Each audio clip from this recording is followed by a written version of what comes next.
আপনার আর জীবনের প্রতি ভালোবাসা, সেটা কিন্তু আপনি যদি আপনাকে ভালোবাসেন, আপনি আপনার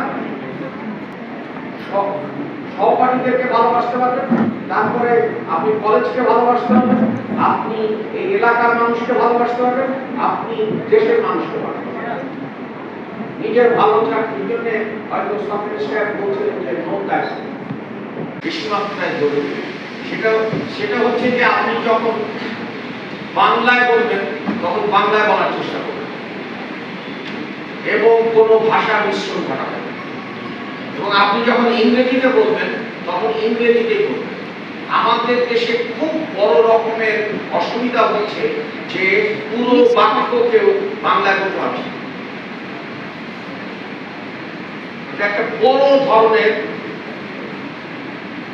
চ্যালেঞ্জ হিসাবে আবির্ভূত হয়েছে। প্রমোদ চৌধুরীর এই কথাটি যে আরবি, ফার্সি, ইংরেজি না থাকলে যেমন বাংলা সমৃদ্ধ হতো না, তেমনি আবার যে বাংলাকে আপনি ওই আরবি ফার্সি যে নিয়ে এসেছেন সেটা দিয়ে আপনি বাংলা করবেন, কিন্তু যে বিদেশি শব্দের আপনার বাংলার গঠনের দরকার নেই সেই শব্দ ব্যবহার করবেন।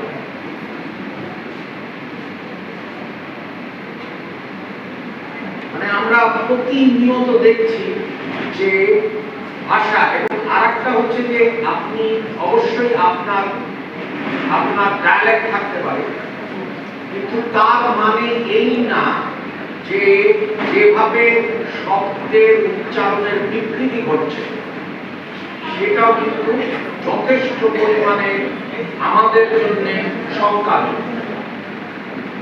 কারণ শব্দের উচ্চারণের এবং শব্দ পরিবর্তনের, আমি বলছি না যে আপনি শব্দ কোনো একটা শব্দ থেমে থাকার বিষয়, বাক্য থেমে থাকার বিষয় বা ভাষা থেমে থাকার বিষয়, কিন্তু যেটা দরকার তার মানে এই নয় যে সব যথেষ্ট পরিমাণে আপনাকে চ্যালেঞ্জ করতে হবে। কারণ আমরা প্রতিনিয়ত দেখছি যে যেভাবে আপনি আরেকজনের সাথে যোগাযোগ করছেন, সেই যোগাযোগের ভাষাটা, সেই যোগাযোগের মাধ্যম, সেই যোগাযোগের যেভাবে আপনি গঠন করছেন, ওই গঠন পরিশীলিত হবে। কারণ আমরা নিশ্চয়ই বিতর্ক যারা করবেন বা ভবিষ্যতে যারা করবেন, এবং আজকের প্রতিযোগিতা নিঃসন্দেহে আপনাদের আরো অনেক শিক্ষার্থীকে অনুপ্রাণিত করবে, তারা ভবিষ্যতে আরো অংশগ্রহণ করবে, এবং এই কলেজ আপনার গৌরবের বিষয় হবে, গৌরবের সবাই অংশীদার দেখতে চাই। অর্থাৎ আমরা পরিসংখ্যানে একটা কথা বলি, আপনারা প্রতিদিন সংবাদপত্রে দেখেন গড়, কিন্তু আমরা দেখতে চাই মধ্য, অর্থাৎ অধিকাংশ ছাত্র, অধিকাংশ শিক্ষার্থী কলেজের সকল বিষয়ে অংশগ্রহণ করছে, এবং আপনাদের অংশগ্রহণের মাধ্যমেই আসলে কলেজের যে অগ্রগতি, প্রগতি, বিকাশ এবং উন্নয়ন করতে পারে।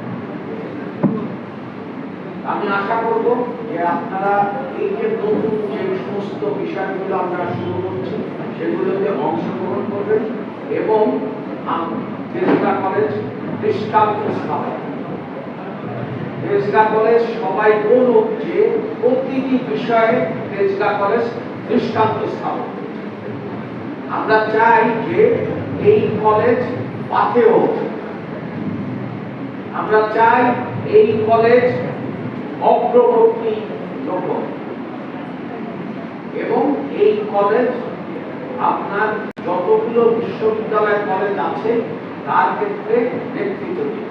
সেই আশাবাদ ব্যক্ত করে আপনাদেরকে অসংখ্য ধন্যবাদ জানিয়ে আপনাদের দিন মঙ্গলময় হোক এই কামনা করে আপনাদের সবাইকে শুভেচ্ছা জানিয়ে আমি শেষ করছি।